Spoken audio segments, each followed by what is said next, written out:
नमस्कार मित्रांनो. 80च्या दशकात गुन्हेगारी जगतात प्रवेश झाल्यापासून दाऊद कायमचं चर्चा आणि वादाचा केंद्रबिंदू राहिलेला आहे. दाऊदचे वडील इब्राहिम कासकर मुंबई पोलिसात कॉन्स्टेबल होते. डोंगरी नागपाडा भागामध्ये कॉन्स्टेबल इब्राहिम कासकरांना मान होता. इब्राहिम आमिना कासकर जोडप्याला 12 मुलं होती.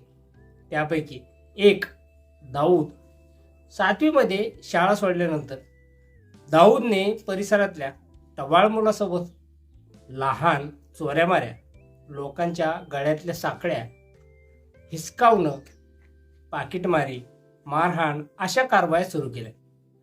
किशोरवयात डोंगरीतल्या गल्लीतल्या मुलांची गँग तयार करणारा दाऊद 20वीत येईपर्यंत पठाण गँगला आव्हान देऊ लागला. 7वीमध्ये शाळा सोडलेला हाच दाऊद पुढे मुंबईचा आणि नंतर भारतातला सगळ्यात मोठा डॉन बनला. दाऊदने त्याचा भाऊ शब्बीर सोबत स्वतःचा गटाच्या कारवाया करायला सुरुवात केली. याच शब्बीरचा खून मन्या सुर्वे केला होता. मीडियाने याला नाव दिलं डी कंपनी, दाऊद कंपनी. दाऊदचा भाऊ अनीस आता या कंपनीसाठीचे सगळे व्यवहार सांभाळत असल्याचा कयास आहे. 19 वर्षाच्या दाऊदने भाऊ शब्बीर आणि आपल्या साथीदारासोबत मुंबईतल्या कर्नाक बंदर भागामध्ये बँकेचे पैसे लुटले आणि गुन्हेगारी जगताचं आणि मुंबईतल्या वर्तमानपत्रांचंही लक्ष या तरुणाकडे गेलं. हे पैसे हाजी मस्तानीचे आहेत असं समजून दाऊदने ही लूट केली. पण त्याने चोरलेले पैसे हे मेट्रोपॉलिटन कोऑपरेटिव्ह बँकेचे होते आणि हा मुंबईतला दहशत भराला सगळ्यात मोठा दरोडा होता. आपल्या मुलाचं कृत्य ऐकून इब्राहिम कासकरांना धक्का बसला. दाऊद इब्राहिमवर ज्येष्ठ पत्रकार यस हुसेन इदा यांना पुस्तक लिहिलं. डोंगरी टू मुंबई या पुस्तकामध्ये या प्रकरणाचं सविस्तर वर्णन करण्यात आलेलं आहे. इब्राहिमचं, त्याच्या मित्राचं आणि हितचिंतकाचं असं स्वतःचं एक नेटवर्क होतं. त्यांच्यामार्फत त्याने दोन्ही मुलांची शव घ्यायला सुरुवात केली. अनेक दिवस शोधल्यानंतर ते दोघं भाईखळ्यात एका मित्राच्या लपून बसल्याचं या संतापलेल्या बापाला समजलं. तेथून तो दोघांना घरी घेऊन आला.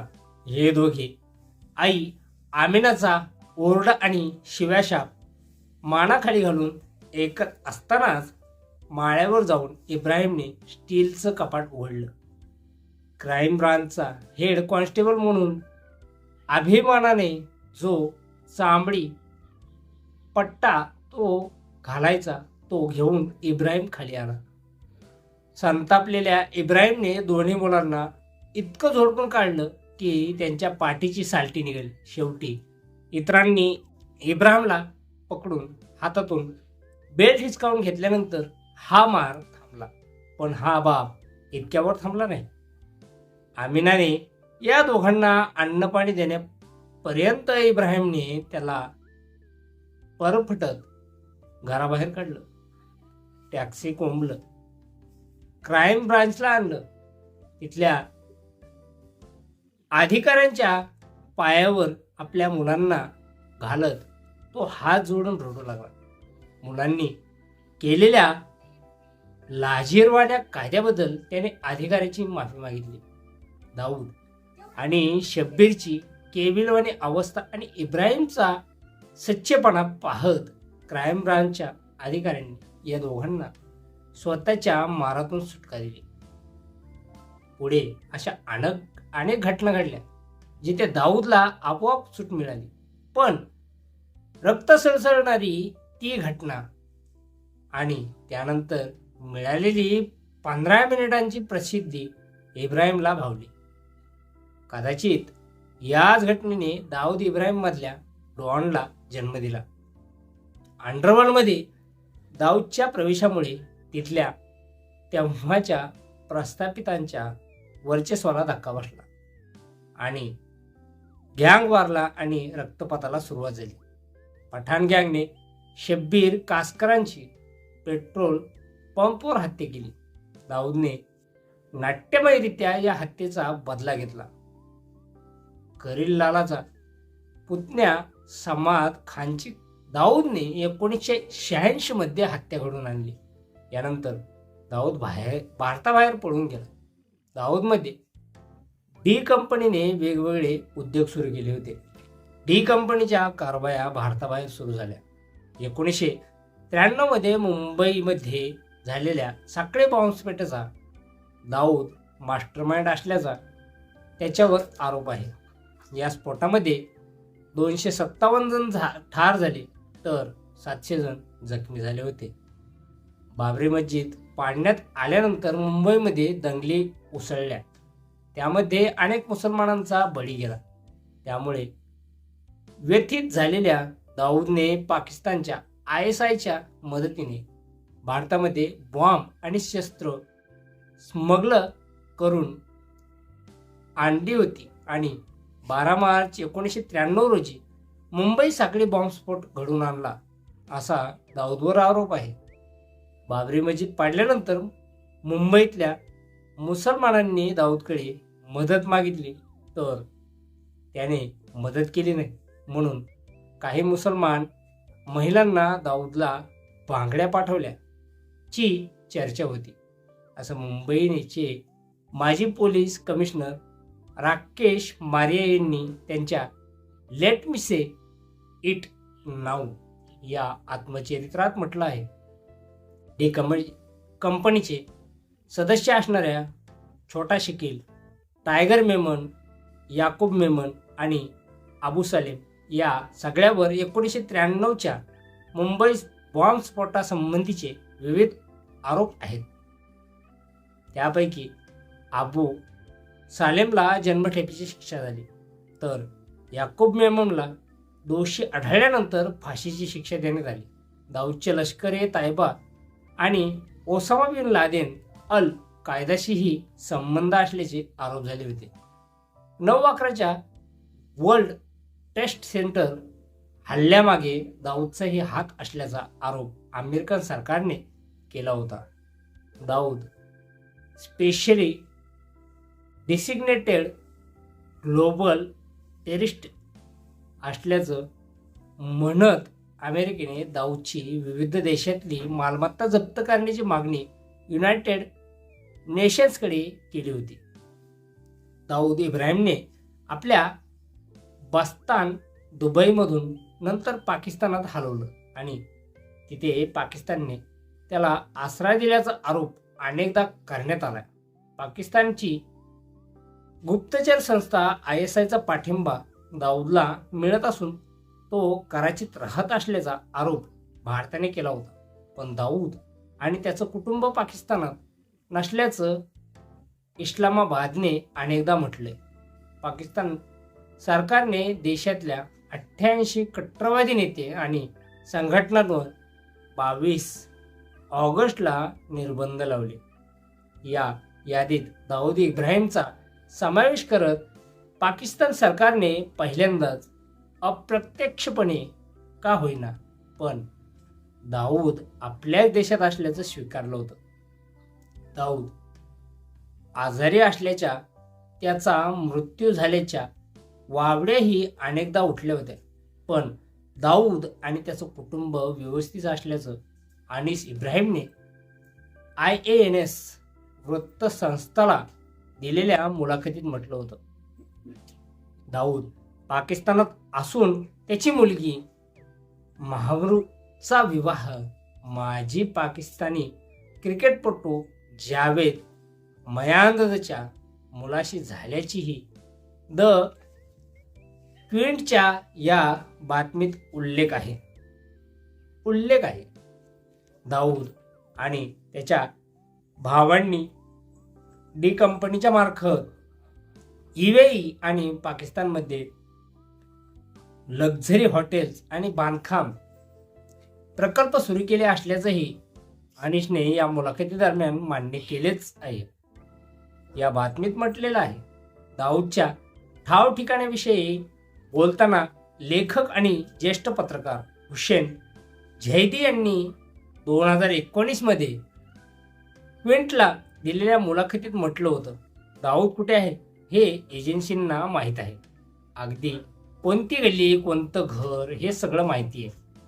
म्हणजे दाऊदचा मुलगा मोहीन आता अगदी धार्मिक झाला असून त्याने मोठी दाढी ठेवली असल्याचं मला गुप्तचर यंत्रणेच्या एकाने सांगितलं होतं. जर तुम्हाला इतकं सगळं माहीत असेल, तुम्हाला दाऊद कुठे राहतोय ते माहीत आहे, तुम्हाला मुलगा काय करतोय ते माहीत आहे, त्याची मुलगी लंडनच्या कोणत्या कॉलेजात आहे हे माहीत आहे, मग तुम्ही दाऊदला परत का आणत नाही? पण नंतर माझ्या लक्षात आलं की त्यांना दाऊदला परत आणायचंच नाहीये. त्याला परत आणण्यासाठीची राजकीय इच्छाशक्ती नाही. दाऊदच्या बाबत अडचण अशी आहे की त्याला मुंबईत वा भारतात आणलं तर त्याच्याशी संबंध असणाऱ्या नेत्यांची व राजकारण्याविषयींची माहिती उघड होईल. दाऊदचे या नेत्यांसोबतचे संबंध जाहीर होतील. त्यामुळे दाऊद परतनं येणंच त्यांच्यासाठी सोयीचं आहे. बॉलिवूडला गुन्हेगारी विश्वाचं आकर्षण कायमच वाटत आलेलं आहे. गेली अनेक वर्ष बॉलिवूडच्या अनेक सिनेमांमधून हे गुन्हेगारी विश्व मोठ्या प्रमाणात झळकलं.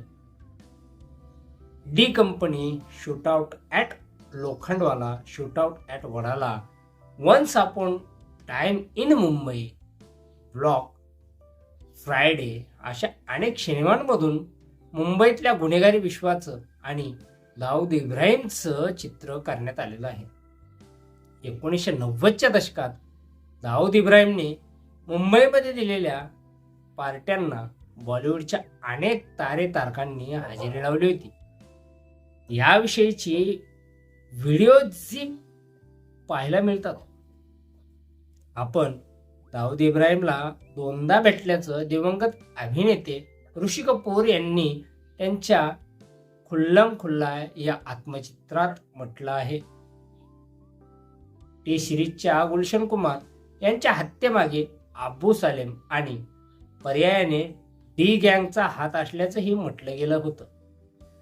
तर अभिनेता संजय दत्त याने 1993च्या मुंबई बॉम्बस्फोटाशी संबंधित गुन्हेगारांसाठी शिक्षा भोगली होती. अबू सालेमने संजय दत्तच्या घरी जाऊन त्याला हत्यारं दिली अशी कबुली संजय दत्तने दिली होती. शारजाच्या क्रिकेट स्टेडियममध्ये बॉम्ब स्फोटमध्ये बसून सामना पाहणाऱ्या दाऊद इब्राहिमचा व्हिडिओ आहे. 1987 मध्ये एका सामन्यादरम्यान दाऊद इब्राहिमने ड्रेसिंग रूममध्ये येत टीमच्या सदस्यांना टोयोटा कार देऊ केल्याचं दिलीप वेंगसकर यांनी म्हटलं होतं. तर कपिल देव यांनी याच प्रसंगाविषयीची आठवण इंडिया टुडेला सांगितली होती. खेळादरम्यान एक व्यक्ती प्लेयरशी बोलण्यासाठी ड्रेसिंग रूममध्ये आली असं म्हणत आपण त्या व्यक्तीला जायला सांगितलं. त्या व्यक्तीने सगळे ऐकून घेतलं आणि काही न बोलता निघून गेली. ही व्यक्ती म्हणजे मुंबईचा दाऊद इब्राहिम नावाचा स्मगलर असल्याचं आपल्याला नंतर समजल्याचं कपिल देव यांनी म्हटलं होतं. BCCIची माजी सचिव जयवंत लिले यांच्या पुस्तकातही या घटनेचा उल्लेख आहे. दाऊद इब्राहिम विषयीच्या बातम्या सतत चर्चेत असतात. खरं तर गेल्या अनेक वर्षात दाऊदचा नवीन फोटोही समोर आलेला नाही, चित्रण उपलब्ध नाही किंवा गेल्या अनेक वर्षात दाऊदचं कोणत्याही नवीन प्रकरणात नाव आलेलं नाही. पण तरीही दाऊद इब्राहिम चर्चेत असतो.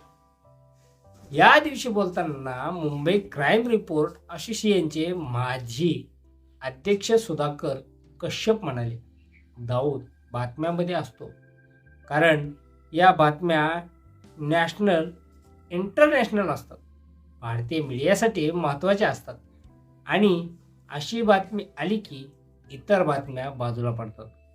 मुंबई पोलिसांनी 2002 मध्ये मोका कायदा बनवल्यानंतर पुढच्या 10 वर्षांमध्ये सगळं गँग वॉर संपलं. आता गँग वॉर राहिलेलं नाही. गँग्स आहेत पण गँग वॉर नाही. लोकही आता घाबरत नाही. पण जाऊची बातमी मात्र अधूनमधून येत असते. त्याचा कोणत्याही गुन्ह्याशी संबंध नसतो.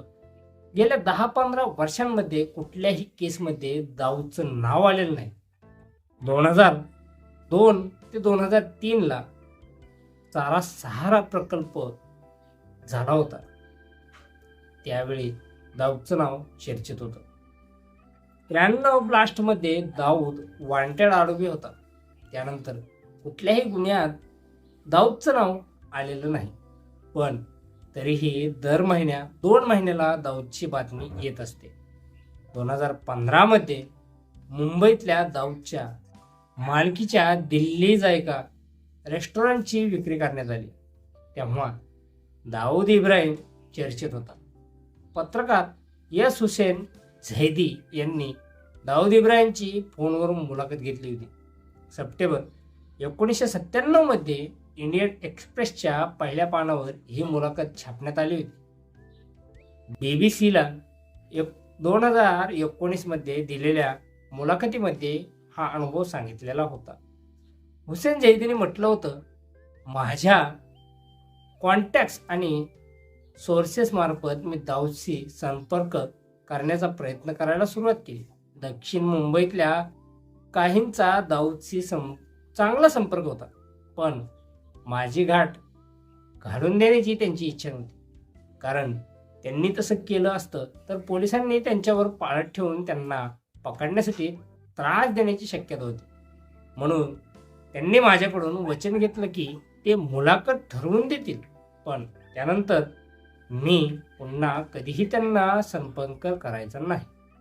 मी तयार झालो, पण मला वाईटही वाटत होतं कारण ही लोक माझे चांगले सोर्सेस होते. त्यांनी मला अनेक बातम्या दिलेल्या होत्या. पण दाऊदची मुलाखत मिळवण्यासाठी मी हे करायला तयार होतो. त्यांनी माझ्यातर्फे काही निरोप पाठवले. त्यांच्या काही दिवसांनी मला पेजवर निरोप आला. मला एका नंबरवर फोन करण्यास सांगितलं. मी रिक्षातून उतरून मी कलिना भागातल्या एका रेस्टॉरंटमधून मी लोकल फोन बूथला फोन केला आणि या लोकल फोन बूथने मला कराचीत दाऊदशी जोडलं. समोर फोनवर असणारी व्यक्ती अगदी सभ्यपणे बोलत होती. मी म्हटलं, मला तुमच्याशी नाही, दाऊद इब्राहिमशी बोलायचं आहे. समोरून आवाज आला, मैं दाऊद बोल रहा हूं. मी तोपर्यंत ज्या गँगस्टरशी बोललो होतो त्याचा अनुभव वेगळा होता. ते लोक चांगली सुसंस्कृत भाषा बोलत नव्हते. त्यांच्या बोलण्यात शिव्या होत्या. पण दाऊद अतिशय नम्रपणे बोलत होता. त्यात उर्दू अस्खलित होत होतं. माझ्याशी गँगस्टरऐवजी एखाद्या सोफिस्टिकेटेड बिझनेसमॅन सारखा तो बोलत होता. पूर्ण मुलाखतभर तो जंटलमन सारखा बोलत होता. या सगळ्या मुलाखती दरम्यान माझ्या एका प्रश्नाने तो नाराज झाला. तो त्याच्या ड्रग्ज व्यवहारामधल्या सहभागाविषयी विचारलं. तो म्हणाला, मिस्टर झैदी, मला तुमच्याविषयी आदर आहे म्हणून मी तुम्हाला काही बोलणार नाही. पण हा प्रश्न मला विचारण्याची इतर कोणाची हिंमत होणार नाही. मी ड्रग संबंधीचे व्यवहार करत नाही. त्या संभाषणाने मी पूर्णपणे चकित झालो होतो. मी दाऊद इब्राहिमशी बोललो यावर क्षणभर माझा विश्वासही बसत नाही. त्याने गँगस्टरचा हा मुखवटा चढवलेला आहे की धंद्यासाठीची ही इमेज आहे हे मला माहीत नाही. यातला नेमका खरा दाऊद कोणचा हे मला माहीत नाही. यस हुसेन जैदी यांनी दाऊद इब्राहिमवर लिहिलेल्या डोंगरी टू मुंबई या पुस्तकाच्या सुरुवातीला ही मुलाखत छापलेली आहे. तर मित्रांनो, दाऊद इब्राहिम तुम्हाला आजपर्यंत कधी ना कधी हे नाव ऐकलेलंच असणार. त्या दाऊद इब्राहिमची ही आजची ही कथा तुम्हाला कशी वाटली आम्हाला कमेंटद्वारे कळवायला विसरू नका. जर दाऊद इब्राहिमची आजची ही कथा तुम्हाला जर आवडली असेल तर या व्हिडिओला एक लाईक करायला विसरू नका. व्हिडिओ आवडला असेल तर व्हिडिओला लाईक करा, आपल्या मित्रांपर्यंत शेअर करा आणि आमच्या चॅनलवर नवीन असाल तर चॅनलला सबस्क्राईब करायला विसरू नका. तर चला भेटूया उद्याच्या नवीन व्हिडिओमध्ये किंवा नवीन कथेमध्ये. तोपर्यंत जय हिंद, जय महाराष्ट्र आणि नमस्कार.